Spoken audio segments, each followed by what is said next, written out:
뜻에 순종하는 것을 미루지 말라라는 제목으로 같이 하나님의 말씀 나누도록 하겠습니다. 우리는 살아가면서 이 해야 할 일들을 자주 미룹니다. 많은 사람들이 그런 경험이 다 있습니다. 또 삶 속에서도 그러한 일들을 하기도 하고요. 그 미루는 일들 중에 미루지 말아야 될 일들도 있습니다. 어떻게 보면 이 사람과의 관계 속에서 있는 그 미안하다, 사과하는 그런 말 또한 미뤄서는 안 되는 일 중 하나입니다. 근데 이 사과를 하려다 보면은 해야 된다라는 것은 알지만 조금 더 시간이 지나서 그 말을 하기를 기다리는 그런 마음도 우리 마음속에 있습니다. 좀 더 말할 만한 상황이 다가오면 그 때가 되면 조금 더 사이가 괜찮아지면 분위기가 좋아지면 그럴 때 말해야겠다라고 생각하기도 합니다. 또 이 가족들과 나누어야 될 대화가 있지만 그걸 이제 분위기를 봐가면서 또 상황과 여건을 봐가면서 말해야겠다고 생각하기도 합니다. 또 우리가 절대로 미루지 말아야 될 것 중 하나가 뭐냐면 이 자녀에 대한 신앙 교육입니다. 또 이 자녀의 신앙을 돌봐야 하지만 조금 더 크면 이 자녀를 돌봐야겠다. 지금은 이런 시기니까 가르치기엔 조금 안 되지. 조금은 부담이 되지 않을까라고 생각하기도 합니다. 또 이 공동체 안에 있는 문제를 우리가 누구나 다 알고 있지만 지금은 말할 만한 상황이 아니다라고 생각을 해서 또 내가 그 말을 하면 내게 미운 털이 박힐까 봐 누군가 먼저 그 얘기를 해주기를 주저합니다. 우리는 무엇이 옳은지는 알고 있습니다. 하지만 그 일을 행했을 때 내가 감당해야 될 불편함과 그 책임이 두려워 조금은 뒤로 미루고 조금은 더 생각해 봐야겠다라고 말하곤 합니다. 물론 이 모든 기다림과 또 때로는 그렇게 행하지 않는 것이 불법은 아닙니다. 잘못된 것은 아닙니다. 그 가운데서도 하나님의 뜻이 아직 분명하지 않았을 때에 기도하고 또 말씀을 살피며 분별하겠다, 한번 생각해 보겠다라는 것도 맞는 것입니다. 하나님의 뜻을 분별하기 위해 기다리는 것은 순종입니다. 그러나 하나님의 뜻이 이미 말씀과 약속을 통해 분명해졌는데도 결과가 두렵고 내 상황이 여의치가 않고 또 내가 짊어져야 될 책임이 무겁다라고 생각이 들면은 미룹니다. 근데 이것은 신중함이 아니라 지체하는 것입니다. 열왕기상 1장 1절에서 4절까지의 말씀을 보게 되었을 때는 강했던 다윗도 이제 늙고 쇠약해지는구나라는 것을 보았고, 또 지난 시간 말씀을 통해서는 다윗의 약함과 침묵을 본 아도니아가 내가 왕이 되겠다라고 선언하기도 했습니다. 인간 왕이 쇠약해졌다고 해서 하나님의 통치까지도 약해진 것이 아닙니다. 인간 왕이 쇠약해졌다라고 해서 하나님의 약속이 희미해진 것도 아닙니다. 그런데 이 아도니아는 병거와 기병을 준비했고 요압과 아비아다를 자기 편으로 만들고 엘로겔에서 잔치를 열었습니다. 이 한 사람의 욕망이 어떻게 보면 인간으로서 보여지는 그 틈새를 막 메우고 차지하려고 했던 것입니다. 오늘 본문 말씀은 바로 그 다음 장면입니다. 아도니아의 왕위 잔치가 빠르게 진행되고 그 소문이 퍼지고 있을 때 왕궁의 침실에 있던 다윗은 그 사실을 알지 못했습니다. 아도니아는 움직이고 있었지만 다윗은 멈춰 있었습니다. 거짓된 왕권은 빠르게 현실이 되어가고 있었지만 하나님 앞에서 한 다윗의 맹세는 아직 행동으로 나타나지 않았습니다. 오늘 본문의 말씀의 문제는 다윗에게 하나님의 뜻이 전혀 알려지지 않았다는 데 있지 않습니다. 다윗은 여호와를 두고 밧세바에게 솔로몬이 내 뒤를 이어서 왕이 될 것을 맹세했습니다. 그러나 그 약속이 공식적인 행동과 결정으로 이어지지는 않았다는 데 문제가 있었던 것입니다. 다윗이 미루는 동안 아도니아는 이 이스라엘에서 자기의 왕권을 기정사실화했고 또 그것을 막 퍼뜨려 나갔습니다. 그 소식을 들은 밧세바와 솔로몬은 생명이 위태로워졌고요. 온 이스라엘은 이러한 혼란스러운 왕이 살아있는데 저쪽에선 왕의 아들이 자기가 왕이다라고 말하고 있는 그 상황 속에서 이스라엘 백성은 왕의 결정을 기다리고 있습니다. 왕의 입에서 뭐라도 나와야지 뭔가 확실해지는데 그렇지 않으니까 불안했던 것입니다. 다윗이 아무것도 결정하지 않는 것은 중립 상태가 아닙니다. 그래서 하나님이 지금 누구를 보내십니까? 나단 선지자를 보내서 밧세바가 그 소식을 듣게 하십니다. 하나님은 지체하고 있는 다윗을 그냥 내버려 두지 않으셨습니다. 나단 선지자를 통해 위기를 보게 하시고요. 또 밧세바를 통해 맹세를 기억하게 하시고 온 이스라엘과 다음 세대를 위해 책임 있게 행동할 수 있도록 깨우고 계십니다. 오늘 말씀은 단순히 빨리 결정하라라고 말씀하지 않습니다. 하나님의 뜻이 분명하다면 그 뜻을 마음속에만 품고 있지 말고 삶과 또 사람들과의 관계와 공동체 안에서 책임 있게 행동하라는 요청입니다. 말만 기억하라는 것이 아니라 성도에게 책임 있는 행동을 요구하고 있는 것입니다. 하나님의 뜻을 몰라서가 아닙니다. 순종의 결과가 두려워 지금까지 미루고 있었던 일은 우리의 삶 가운데 무엇이 있었는지 우리는 돌아봐야 합니다. 그리고 내가 지체함으로 말미암아 누군가 그 책임과 그 무게를 감당하고 있지는 않은가 돌아봐야 하는 것입니다. 다윗이 알지 못하고 결정하지 않는 동안 아도니아가 왕이 되겠다라는 선언은 이제 이스라엘 사회 속에서 뭔가 실제 현실로 굳어지는 것처럼 보였습니다.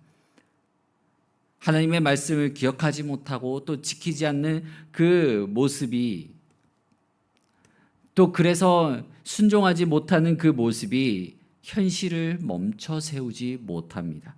시간은 계속 흘러갑니다. 누군가는 행동합니다. 나단 선지자는 밧세바에게 두 가지 사실을 전해줍니다. 하나는 아도니아가 왕이 되겠다고 선포한 사실과 다른 하나는 이 중요한 사실을 지금 다윗이 모르고 있다라는 것입니다. 나단 선지자의 소식은 아도니아가 왕이 되겠다는 선포가 이미 사람들 사이에서 기정사실화처럼 퍼지고 있으니 지금 이 사태의 긴급성과 심각성을 깨달아 알게 하고 있습니다. 나단 선지자는 상황을 보고도 침묵하지 않았습니다. 그래서 먼저 밧세바와 솔로몬의 생명이 위험하다는 사실을 밝혔고요. 그리고 다윗에게 들어가 맹세를 상기시키도록 구체적인 행동 계획을 밧세바에게 알려줍니다. 나단 선지자의 계획은 개인적인 권력을 얻기 위한 것이 아니었습니다. 무엇입니까? 지금 사실 확인을 하고요. 그 다음에 하나님의 말씀을 따라 하나님의 말씀을 기억하게 하고요.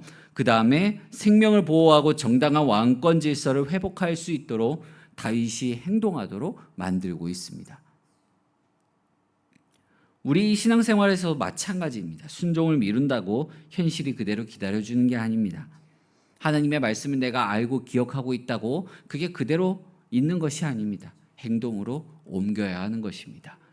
그 행동으로 옮기는 것은 내 가족과 그리고 나와 관계를 맺고 살아가는 사람들 그리고 교회 공동체 안에 분명 실질적인 영향력이 있기 때문에 그렇습니다.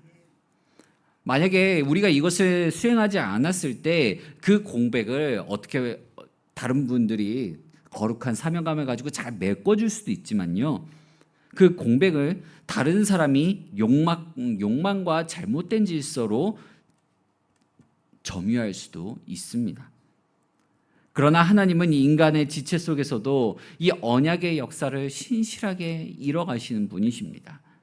그래서 나단 선지자를 통해 감춰진 이 위기를 드러내셨고요. 잠들어 있던 다윗의 책임을 깨워주십니다. 오늘 본문 말씀은 심판 이전에 말씀으로 깨우시는 하나님의 은혜가 있다라는 사실을 우리는 보여줍니다. 성경 말씀은 보여주고 있습니다. 그럼 우리도 마찬가지죠. 마지막 날이 있기 전에 하나님께서 계속 말씀을 통하여 예배를 통하여 우리를 깨워주십니다. 그렇다면 어떻게 해야 됩니까? 책임 있는 성도의 삶을 살아가야 하는 것입니다. 다윗은 자기 백성에게 닥친 위기를 알지 못했지만 참된 왕 대신 예수 그리스도는 자기 백성의 형편을 모르거나 외면하시는 왕이 아니었습니다. 그분은 죄와 죽음 아래 있는 백성을 보셨고요. 아버지의 뜻에 따라 세상에 오셨고 자기 생명을 내어주어 백성을 구원하신 분이십니다. 복음은 우리가 먼저 우리의 위험을 보게 하시고 우리를 구원하기 위해 행동하신 왕이 계신다라는 것을 알려줍니다. 그래서 우리는 해결해야 할 문제를 알고도 누군가 먼저 말하기만 기다리고 있지는 않은지 돌아봐야만 합니다. 왜냐하면 우리는 예수님의 발자취를 따라가겠다라고 고백한 사람들이기 때문에 그렇습니다. 또한 공동체의 잘못된 흐름을 보면서도 갈등을 피하기 위해 침묵하고 있지는 않은지 고민해 봐야만 합니다. 예수님도 마찬가지셨죠. 제자들이 잘못한 게 있으면 꾸짖으셨습니다.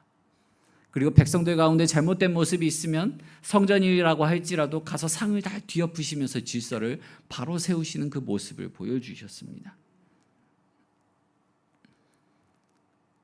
그렇다고 해서 항상 이 빨리빨리 움직이는 게 순종은 아니라는 것입니다. 오늘 말씀을 보게 되면 지금까지 이렇게 살펴본 말씀을 보게 되었을 때 아도니아는 누구보다도 기민하고 빠르게 행동했습니다. 순종과 인간적 조급함을 가르는 기준이 무엇입니까? 바로 하나님이 주신 말씀과 약속입니다. 이 약속과 말씀에 의해 내가 행동하는가, 내가 내 욕망에 의해 행동하는가가 순종을 얼마나 빨리 하는가, 내가 지체하고 있지 않은가 결정하게 되는 기준이라는 것이죠. 밧세바는 다윗에게 무언가를 새롭게 요구하지 않았습니다.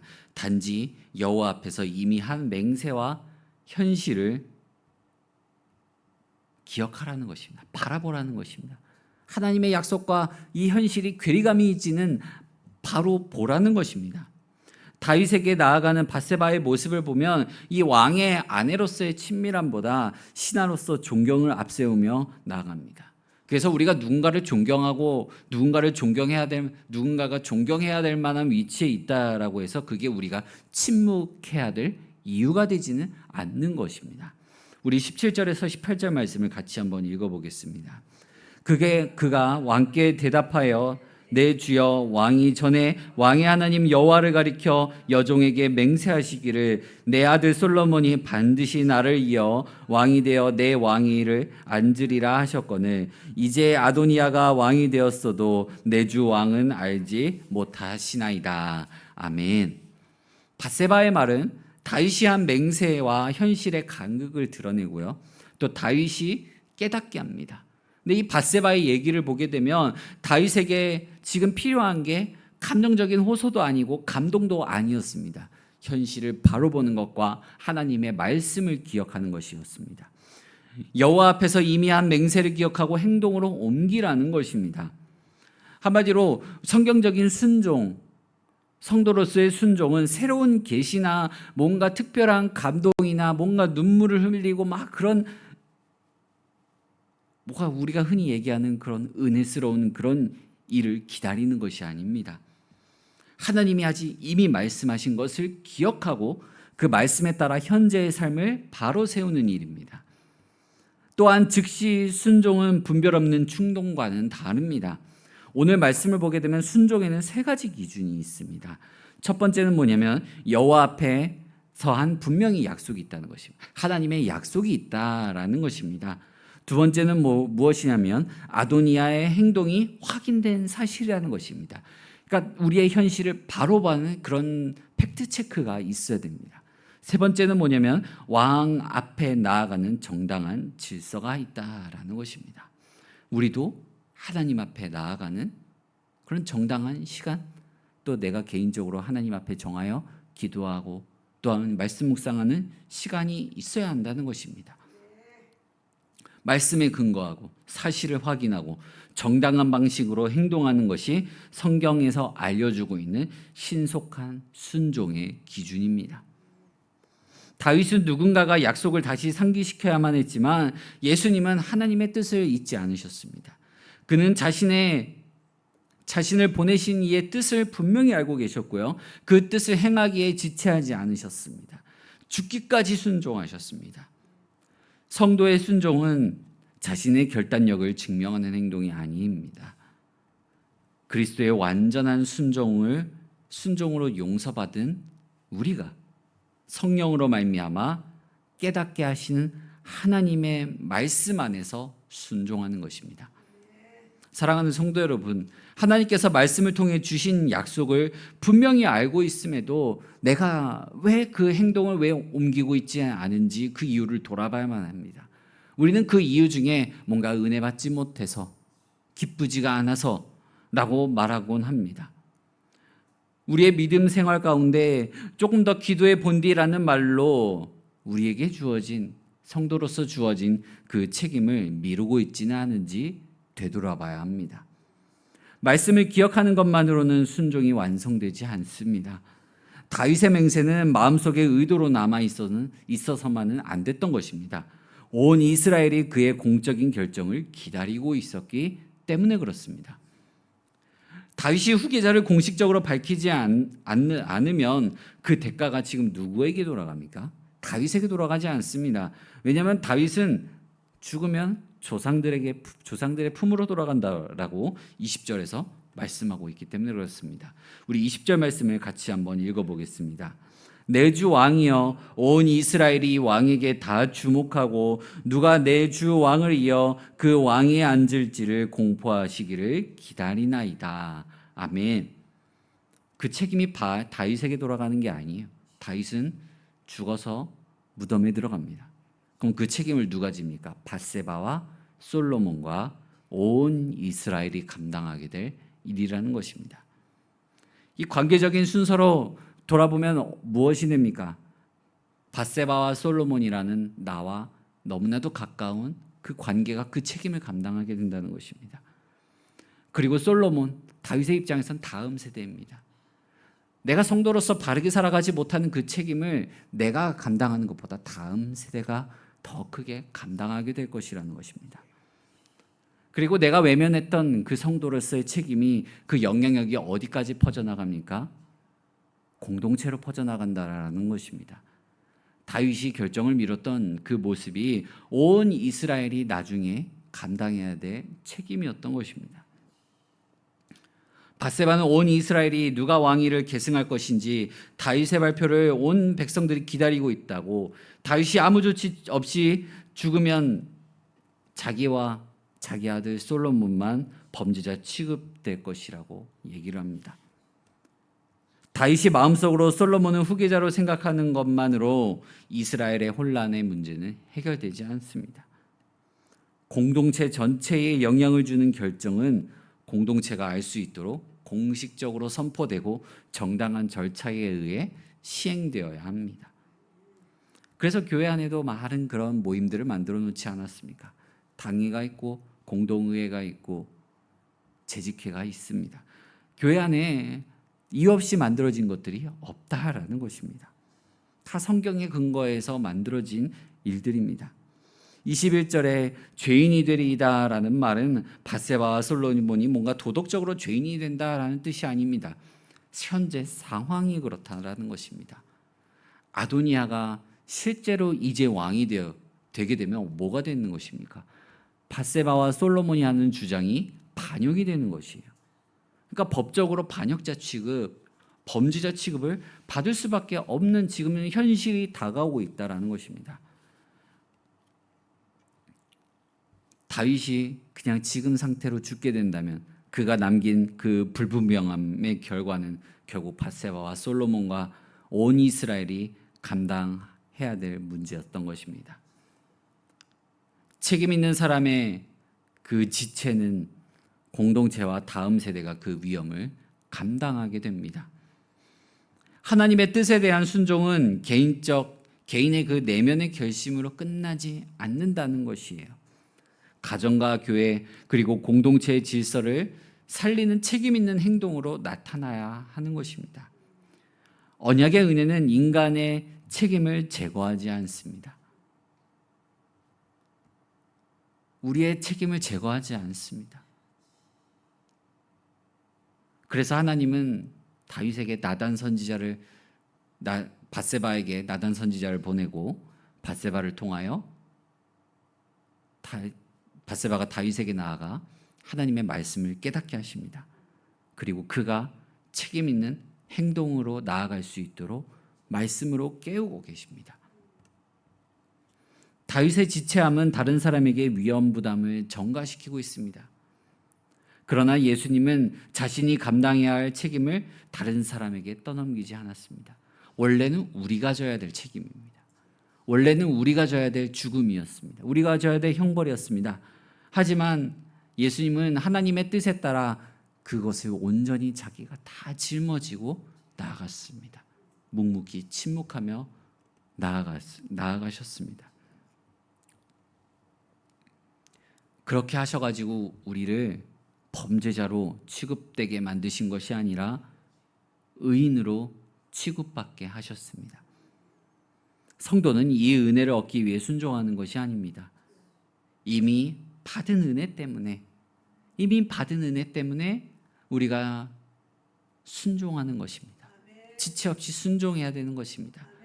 그래서 우리가 지체하면 안 됩니다. 다른 사람에게 그 책임을 전가해서도 안 되는 것입니다.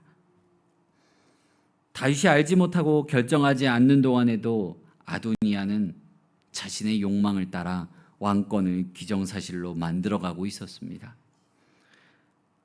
하나님은 나단 선지자를 통해 위기를 드러내셨고 밧세바를 통해 다윗이 여호와 앞에서 한 맹세를 기억하게 하셨습니다. 하나님의 뜻이 분명한데도 순종을 미루는 것은 내가 중립적인 가운데서 잘 중심을 지키겠다라고 생각해서는 안 됩니다.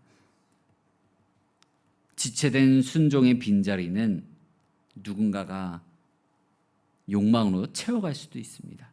잘못된 질서로 세울 수도 있기 때문에 그렇습니다. 그럼 그 대가는 나와 가까운 사람들, 다음 세대들이 감당하게 됩니다. 오늘 우리에게도 이미 알고 있으나 실행하지 않은 말씀들이 있을 수도 있습니다. 성경에서는 7번씩 70번이라도 용서하라는 말씀이 있습니다. 내가 용서하지 못한 사람이 누가 있는지 돌아보시길 바랍니다. 그리고 내가 관계 가운데 회복해야 될 사람이 있다면 그 관계를 회복하시길 바랍니다. 왜냐하면 예수님은 죽기까지 하나님과 우리 사이를 그 관계를 회복시키셨기 때문에 그렇습니다. 그리고 자녀를 말씀으로 양육하라는 그 책임을 미루지 마시길 바랍니다. 여기에는 나이가 없습니다. 저도 아직까지도 어머니에게 그 말을 들어요. 기도해라. 영찬아 기도해라. 말씀 읽어라. 쉬지 않고 계속해서 말씀하십니다. 그리고 정직하게 말해야 될 그 책임, 정직하게 살아가야 될 그 책임, 공동체를 위해 분명히 결정해야 될 책임 등 너무나도 많습니다. 우리는 어쩌면 새로운 감동이 부족해서가 아니라 순종한 뒤에 감당해야 될 결과가 두려워 내가 짊어져야 될 책임이 무거워 미루고 있는 것은 아닌지 되돌아보시길 바랍니다. 그러나 오늘 말씀은 더 빠르고 결단력 있는 사람이 되라고 말하고 있지는 않습니다. 우리 모두에게도 미뤄온 순종과 회피한 책임이 있다는 사실을 일깨워 주는 것입니다. 예수 그리스도는 아버지의 뜻을 죽기까지 온전히 순종하셨습니다. 그의 순종이 우리의 불순종을 덮었습니다. 그의 순종이 십자가에서 우리의 죄를 담당시키셨습니다. 그리고 성령을 통하여 다시 순종해야 될 말씀을 깨닫게 하시고 또 능력을 부어주십니다. 사랑하는 성도 여러분, 주의 백성은 정죄가 두려워 억지로 움직이는 사람이 아닙니다. 이미 예수 그리스도 안에서 우리가 용서받았기 때문에 오늘 다시 순종할 수 있는 것입니다. 하나님의 뜻이 불분명하다면 기도하고 기다려야 합니다. 그러나 하나님의 뜻이 말씀으로 이미 분명히 알려졌다면 더 이상 자기 보호를 신중함으로 포장하지 말아야만 합니다. 오늘 모든 문제를 한 번에 해결할 수는 없어도 분명 오늘 하루 속에 내가 할 수 있는 순종은 남아 있습니다. 아도니아는 다윗이 미루는 동안 자기 왕국을 세웠습니다.